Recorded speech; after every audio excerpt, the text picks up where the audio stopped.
Welcome to the Data Science Ethics Podcast. My name is Lexi and I'm your host. This podcast is free and independent thanks to member contributions. You can help by signing up to support us at datascienceethics.com. For just $5 per month, you'll get access to the members-only podcast, Data Science Ethics in Pop Culture. At the $10 per month level, you will also be able to attend live chats and debates with Marie and I. Plus, you'll be helping us to deliver more and better content. Now, on with the show. Hello, everybody, and welcome to the Data Science Ethics Podcast. This is Marie Weber. And Lexi Casson. And today we're going to talk about one of the principles of data science ethics, which is collect carefully. This goes back to the data science process, and it really ties into how you acquire data and your understanding of the data. So, Lexi, when you are looking at developing an algorithm and putting something together, how do you incorporate collect carefully? Collect carefully is really all about understanding where your data comes from, how it was gathered, what was asked, what populations were sampled, all of the underlying process that came into play to get the data to where you're seeing it. Very often as data scientists, we come in much later in the process. The data was already collected by some other person or some other system that we have not had input into. We are simply taking the results of it. However, in taking those results, we need to be very cognizant of what was done to get that data and how that may impact the results that we're seeing. As an example, we'd want to make sure that any information that we're using for a prediction was captured pre-hoc, essentially, meaning prior to the event we're trying to predict, so that we're not unduly influencing the results with something that we wouldn't have known before the event. We would want to think about the representation within the data so that we understand any biases or skews that we may have. We'd want to understand how we should impute data. So we've talked in the data science process about how we transform data and create features and so forth. But really, all of those transformations are informed by what data you have and how it was collected so that you really understand what it represents and you can treat it appropriately to create an algorithm that's going to work properly and that is based on information that you would be able to replicate. And when you think about different data sets, there are going to be data sets that you can potentially have an impact on moving forward. So as you're developing your model, you can say, it would be really great if we could have this type of information moving forward. And then you can give that back to your developer team or other internal teams so they can try to collect that data in the future. Potentially. So if it's something that's an owned channel, meaning you control somewhere your organization has some influence over the process by which that data is collected, yes. If you're gathering data from other sources and blending it together, not as much. Right. That was going to be the other area that I talked about. That said, it's also part of understanding how to collect carefully to not overreach. If you're not going to use a certain set of data, don't just bring it in for the sake of having it there. Make sure that whatever you're collecting, whatever you're gathering, you plan to use and you have a reason for. This is partly for privacy. It's partly to ensure that just in case something happens, there's nothing that you shouldn't have. There are certain laws, for example, around what types of data can be brought together. In a number of industries, it's illegal to look at certain factors. So, for example, in education, you're not allowed to look at ethnicity. You're not allowed to look at certain things that can be proxies for ethnicity. You have to be very cautious in what you gather to ensure that you're meeting the compliance standards of the industry you're working in, as well as making sure that the privacy of the people about whom your data is maintained. For sure. And you've talked with me before about interesting ways that data can be extrapolated. And so when it comes to education, even something like looking at zip codes could potentially be tied back to race if you know what types of people live in certain zip codes. And if you are trying to develop models based off of that, that could be problematic. And if you think about it that way, our prior episode regarding the census, census data collects a lot of information about ethnicity, and it groups it geographically. Yep. So if you're gathering someone's zip code or address or block group, and you're then able to link it to census data, which has ethnicity, you can look at over and under indexes in ethnicity. It may not be specific to that person, but you can look at these over and under indexes and start having a data set that, while it has more information potentially for you, you are not supposed to be using that. So be very careful when you're collecting these types of information to make sure that it meets your compliance for your industry. The other thing that you think about is bias in the data set. We've talked about this a number of times with regard to statistical sampling biases, different ways that those can be introduced. Make sure you fully understand where your data is coming from and if it is truly representative of the totality of the population you're trying to model. As an example, we've talked about opportunities where, especially with visual learning, meaning AIs that are doing image processing, often it's underrepresented minorities, and that has become problematic in a lot of different instances, including our Google Gorillas episode. Similarly, you can run into other problems in other areas that are not necessarily quite as obvious, but can still have a very big impact. An example I can give you from a recent client was that we were looking at the prevalence of email addresses being present on customer accounts and capture rates around that. We wanted to give incentives to retail associates to collect email addresses, which is always a little bit of a dangerous game because if you think about anticipating adversaries, people want to put some email address even if it's not valid. One of the things that we ran into was that we were seeing that there was this disproportionate amount of email addresses associated with customers who had a return. Well, come to find out, after a few weeks of our looking at this data, their system required an email address to be present on a return. For us to have any information about the return, there had to be something there. Similarly, we started seeing capture rates being really low in certain geographic areas. Again, come to find out, there was a law precluding customer service associates to ask for any customer identifying information in those geographies. Very interesting.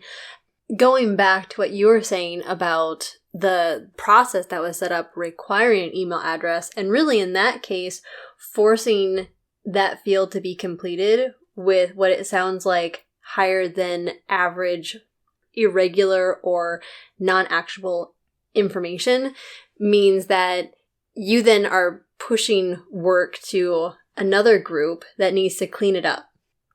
Lexi is pointing at herself. I'm going through my mind because I know I've had multiple projects where I've had to clean up email addresses and databases. If you are collecting data, you want to do as much as you can to make sure that the process collects data so it's accurate, and then it's also data that you can take action on. And that it's clean. For sure, yeah. That's ultimately what we're going for, but instead of just using the word clean, I like to use the words accurate and actionable because that paints a clearer picture for people. Yeah, there was actually a great example out of Texas, I believe it was, where there appeared to be a disproportionate mortality rate among recent mothers. This was part of an enormous nationwide study of mortality and pregnancy and birth rates and so forth. What they actually came to find out was that it was a poorly designed user interface for the physicians or nurses to select in the field of whether someone had died when they were pregnant, recently after having given birth, and so forth. It was a drop-down selector. And in the drop-down selector, there was an option that said, had not been pregnant in the last 12 months, and directly below that was, gave birth within the last 4 weeks, or something like that. It was a misclick.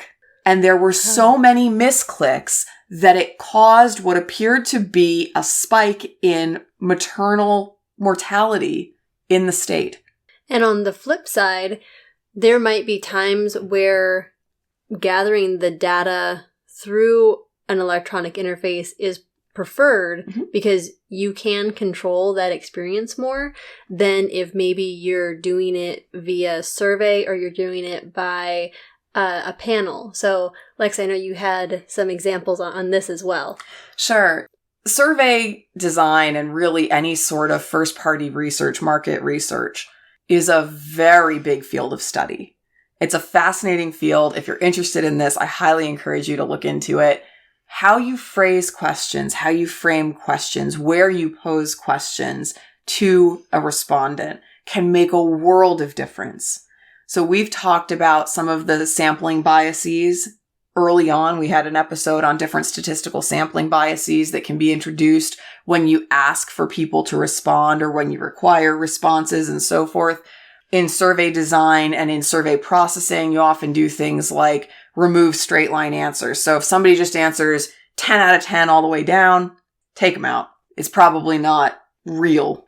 But you can also have things that are more nuanced in the way that you phrase a question or frame a question, or what's the sequence of questions, because you can lead a respondent sort of in the way you would think of like leading a witness in a trial, where you ask a question and there's a follow-on and a follow-on. The same thing can happen. Or even the way that you phrase the question, or even the options that you give to somebody for their answers. So I know from some of my previous positions, as well as some of the clients that I've worked with who have developed either surveys or focus groups and then have come back to the marketing team and said, we asked people these questions, here are the answers that we got, let's put together a report.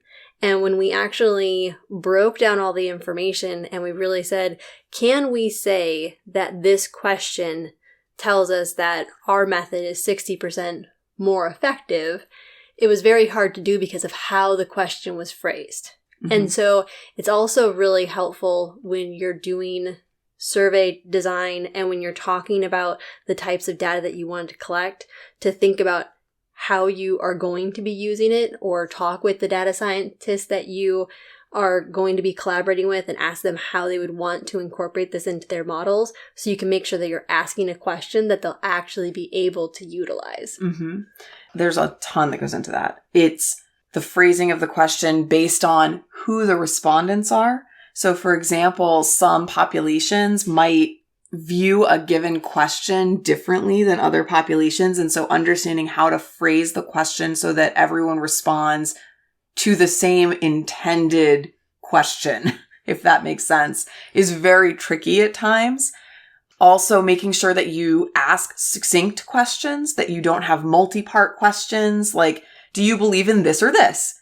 If you believe in one, does that count as yes or no? Like, does that count as yes? But if I don't believe in the other one, does it count as no? I don't know. Those types of things. You want to be very clear in the question and the answer set aligning. Exactly. We used to talk a lot about limiting open response questions. These days, with the advent of natural language processing algorithms, it's a little more feasible to use open responses and gather that text data, process it, and be able to actually glean information from that. That used to be a very big problem. And so often we would look at structuring data differently prior. But even then, framing the question, phrasing the question specifically, and being very accurate in how you're determining what words to use and how that's going to play into an analysis is a big deal when you think about how you're collecting your data. As a data scientist, we don't often have the opportunity to align with that. Again, we're often downstream, but it really is fundamental to understanding how your data came to be what it was. What you're looking at was from some source. Even sensor data, what it's measuring, where it's measuring, all of that. Even if you're looking at a mechanical data set, there's still going to be some understanding of what is the process by which it's coming in. Is it being filtered? What happens if there are drops in connectivity? What happens if the sensor goes offline? Those types of things, again, can bias results. So understand where the data is coming from. be cautious in bringing more data than you need to bear on a problem, and try to make sure that you're as involved as you can be and as informed as you can be about how you're getting your information. Absolutely. That was our coverage of Collect Carefully. We appreciate everybody joining us for this episode of the Data Science Ethics Podcast. This has been Marie Weber. And Lexi Casson. Thanks so much. Until next time. Nice. Go us. We synced up on that. We hope you've enjoyed listening to this episode of the Data Science Ethics Podcast. If you have, please like and subscribe via your favorite podcast app. Join in the conversation at datascienceethics.com or on Facebook and Twitter at DSEthics. Also, please consider supporting us. For just $5 per month, you can help us deliver more and better content. See you next time when we discuss model behavior. This podcast is copyright Alexis Casson, all rights reserved. Music for this podcast is by DJ Shaw Money. Find him on SoundCloud or YouTube as DJ Shaw Money Beats.